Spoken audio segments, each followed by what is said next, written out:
Uno, así es la cosa. Estábamos contando aquí una anécdota de algo que me pasó a mí ayer, pero no te conté el epílogo. La anécdota de un señor, ¿verdad?, que salió del automóvil y muy expresivo, ¿no?, que me daba las gracias, que era realmente una maravilla ese programa, que se lo dijera a mis compañeros, que él en la oficina los obligaba a todos a oír el programa, tal. Bueno, y mi nieto estaba a la par. Cuando el señor ya se montó en el carro y yo me fui, le dije por broma, le dije, ay, qué vaina el ser famoso. Y dice, pa, usted siempre está con eso. Se enojó, ese fue el epílogo, me regañó todito, siempre está con eso. No, pero a mí, es que eso me pasa a mí cuando yo salgo y por ejemplo a un supermercado con mi nieto, ¿sí? y me saludan varias personas, Como, y entonces él siempre se va y dice, usted sí que tiene amigos, Tito. Entonces, como no voy a ninguna parte, en ninguna parte me encuentro gente que me No, que a mí sí me identifique. pasa y Yo te he visto a vos a veces en el automercado. sí, claro, entonces simplemente uno, además conversa uno. Sí, sí. A veces le digo a los que están conversando conmigo, bueno, hagamos la asamblea universitaria próxima aquí porque son 3 personas de la U. Sí, sí. Pero sí, eso de que, ¿cómo tiene, Tito, usted sí que tiene amigos? Pero vos no le decís que es qué pereza de ser famoso. No. Es que yo se lo dije por fregarlo. Claro. Y se puso más bravo. Porque hey, vos sos famoso, pero, Sí, qué famoso. pero no haces Es que- ostentación. Yo decía que cada día tengo menos amigos porque se van muriendo, es se van natural, muriendo. claro, Yo yo me voy también. quedando solo. Creo que quedamos de la graduación del liceo, creo que quedamos 4. Pues el otro día vi una fotografía de la Escuela Buenaventura Corrales, Sí. de la más graduación, antigua. y solo quedamos 3 vivos, nada más. Y los demás, listo. bueno, ¿y para qué hablar de cosas tétricas? No, es una broma. No, eso es importante, sí pasa, así es el mundo, ¿verdad? Sí, sí. Así es el mundo. Bueno, hoy hay 2 noticias grandes. Grandes, sangandongas, ¿como cuáles?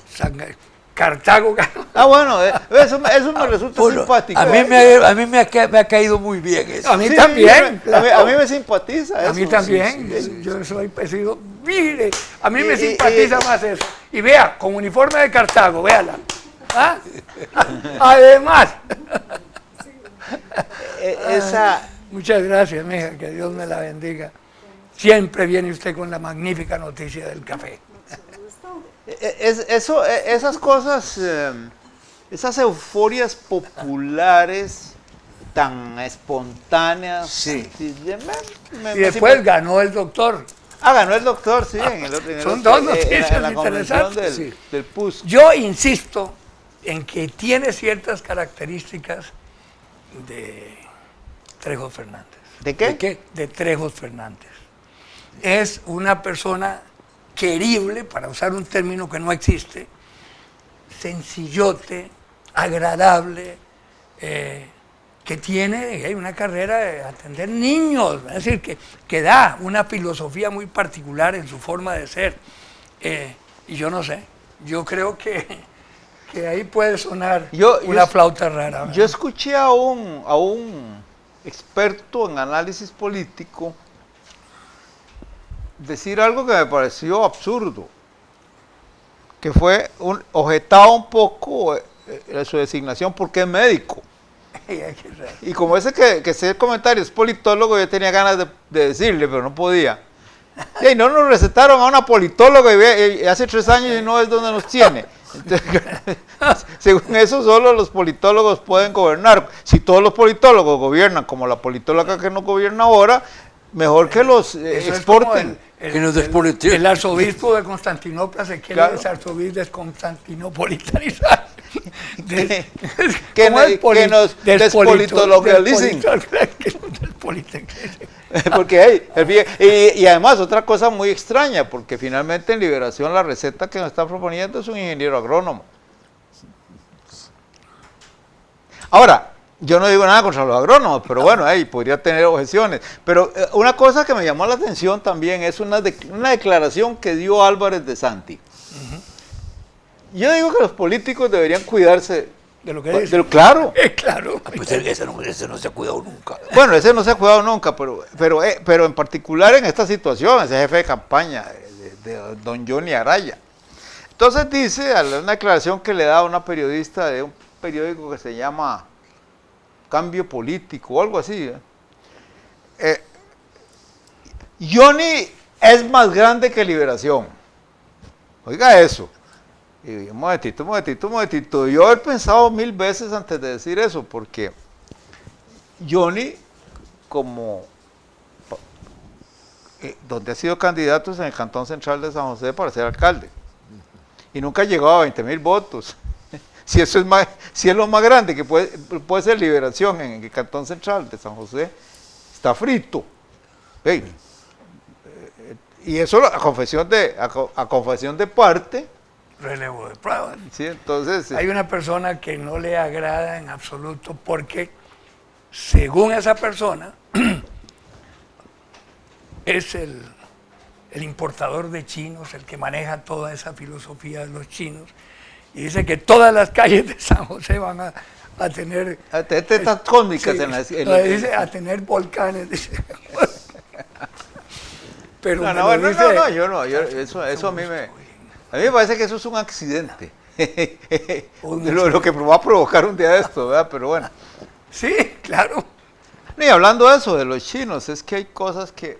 Ustedes saben, en días recientes, en las noticias, me ha llamado la atención, bueno, en la prensa, de vez en cuando se sueltan con un editorial condenatorio contra Putin.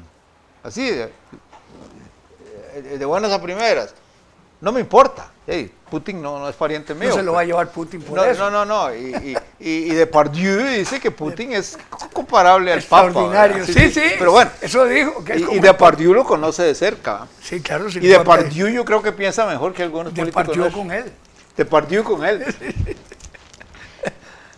Pero en cambio no hay editoriales contra las violaciones de los derechos humanos en China, que son constantes, permanentes, intensas, brutales. Y la plata china, entonces calla la prensa. Vuelvo también. Con el programa ese, a mí me gusta, ¿cómo se llama? Miami Herald, que tiene un apellido alemán. Bueno, Oppenheimer. Estaba alguien diciendo que en el año 30 China iba a ser la primer potencia del mundo y tal y cual, y por aquí, por allá, y explicando por qué y tal. Entonces le dice Oppenheimer, vea, yo estuve hace poco, he ido 2 veces recientemente, porque quería meterme un poquito en el agro, en el campo, en ciudades fuera de Beijing, y hay una miseria. Y se queda el otro. Bueno, eso en todos los países. Yo lo llevo a usted al Bovary aquí en los Estados Unidos. No, pero esa es una localización, no. Estoy hablando de un universo enorme de lo que es la China. ¿De un qué? Universo enorme de lo que es la China, dice. Y me impresionó ver el grado de desatención que existe en la zona rural en cuanto a los adelantos que existen en las principales ciudades como Shanghái, como Beijing. Empezó a conversar sobre eso.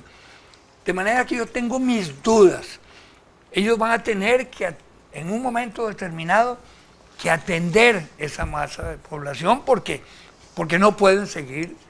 Por el momento sí, las capitales están produciendo y copiando, dice, igual es cierto, inundando el mundo con artefactos y entonces, claro, tienen un capital enorme. Pero los problemas internos no son simples. Eso es cierto y tal vez eso es una generalización que las cosas han ido mejorando. Que se puede haber a lo largo de los años y de las décadas y los siglos se pudo haber dicho sobre todas las potencias. Yo estoy repitiendo, nada más. Pero es una novedad. No. El punto aquí pues se refirió a la India, parecido. Lo que se refiere a los derechos humanos y todo esto. Y luego la desvergüenza como manejan las finanzas nacionales en las que virtualmente el Banco Central de China es la caja chica del Partido Comunista de China. Y entonces todas las posibilidades de corromper con toda impunidad, y las tienen. Pero en Rana dibuja mucho eso. Sí, claro. Ahora, la otra cosa que decía yo es que hace poco se hizo mucha bulla al hecho de que por propuesta de Costa Rica se había aprobado en las Naciones Unidas algo así como una convención sobre el tráfico de armas pequeñas. Sí. Sí. Eso es muy importante, claro. Pero entonces lo que observé es lo siguiente, y eso lo observé con una cierta amargura, porque me parece que es mezquindad nuestra y de mucha gente aquí. Nadie mencionó el papel que habían desempeñado en esa iniciativa unos premios Nobel de otros países. Yo fui testigo de eso. Pero sobre todo ocultaron el papel importantísimo que tuvo el Dalai Lama en eso. Claro. Y entonces, claro, en Costa Rica... Estuvo por todo el mundo, aquí estuvo. No, pero en ese proyecto colaboró yo sé, claro, intensamente, fue un pivote.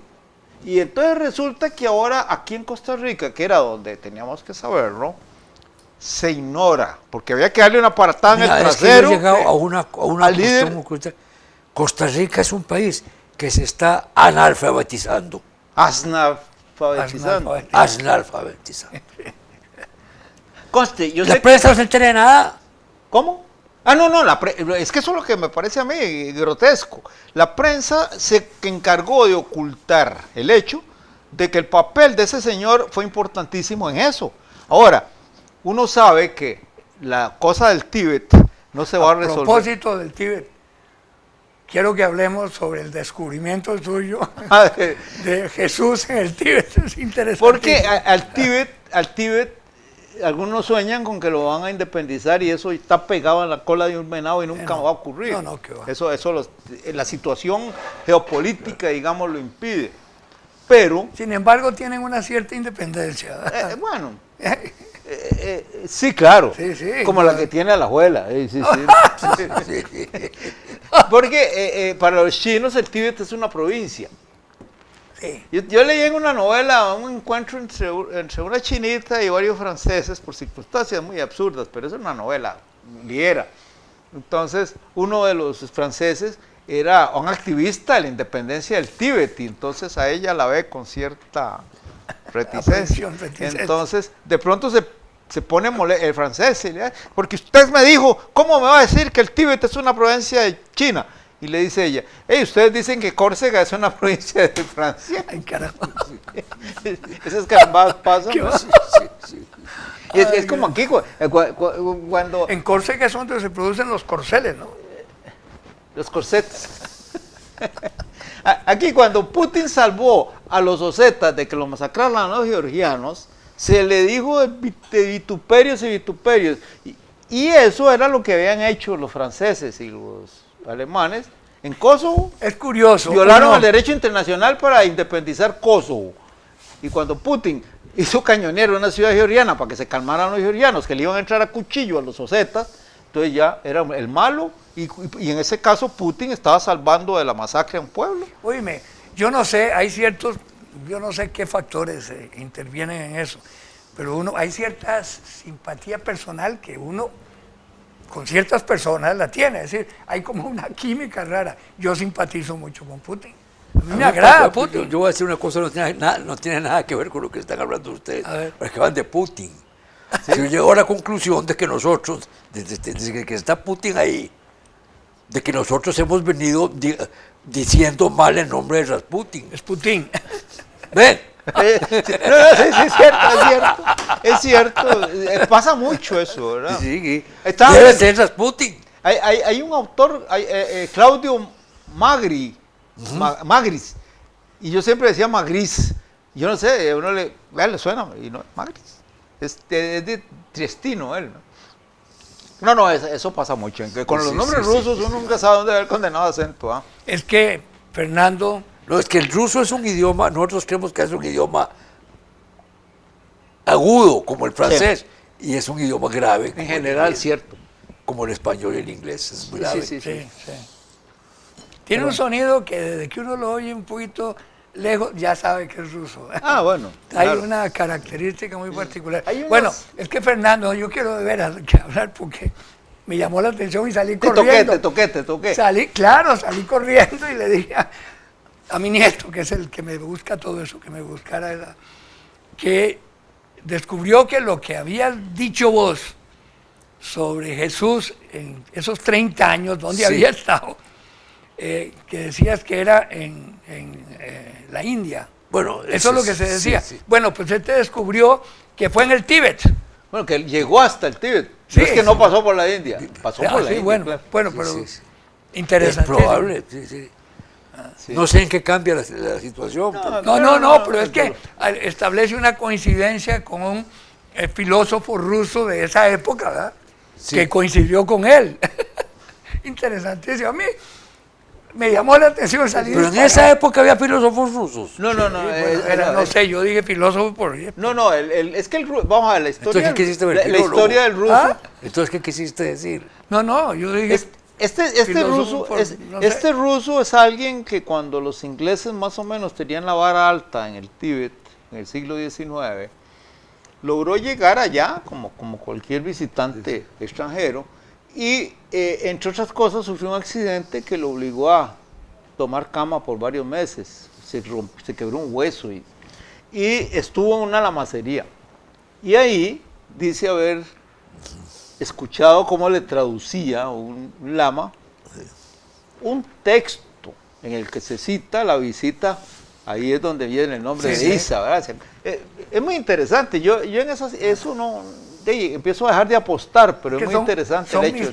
Son mis temas. Bueno, pero es una cosa que, digamos, no es que se haya sabido, pero siempre se ha presumido. Sí, se ha presumido, Claro. sí. Que esos años de Cristo o de Jesús los pasó ahí en las montañas al norte de la India, digámoslo así. ¿verdad? ¿Cuál es la diferencia entre Cristo y Jesús? No, Te pregunto, es que no es lo interesante. ¿Cómo que no? Pero lo Jesús conoce? es Usted sí lo conoce, su ¿verdad? nombre. Bueno, el nombre, aunque pues, es su nombre. No, lo que pasa es que Cristo es el crucificado. Ah, bueno, Es que, sí. Es el crucificado. Jesús es el hombre. eso es el de a pie El de apata. Sí, el de a pie. y el de la cruz es Sí, Cristo. Sí. Así es. Un Jesús es Cristo, ¿te acordás de esa expresión? Sí. No, es, Sí. Y no hay ningún irrespeto en comentar eso porque es interesante, aparte de No, todo. porque hay respeto, ¿no? No, Yo lo digo, encontré porque- interesantísimo. A mí me sorprende que luego esa muestra que está ahí en la red, ¿verdad? De coincidencias entre textos del Evangelio, del Nuevo Testamento y textos budistas. En fin, la verdad es que la especie humana es muy homogénea en muchos sentidos. Siempre han viajado mucho. Uno se pone a ver aquella aventura de Jenofonte y los 10.000, ¿verdad? Sí. ¿Cómo fue que pudo ocurrir eso, verdad?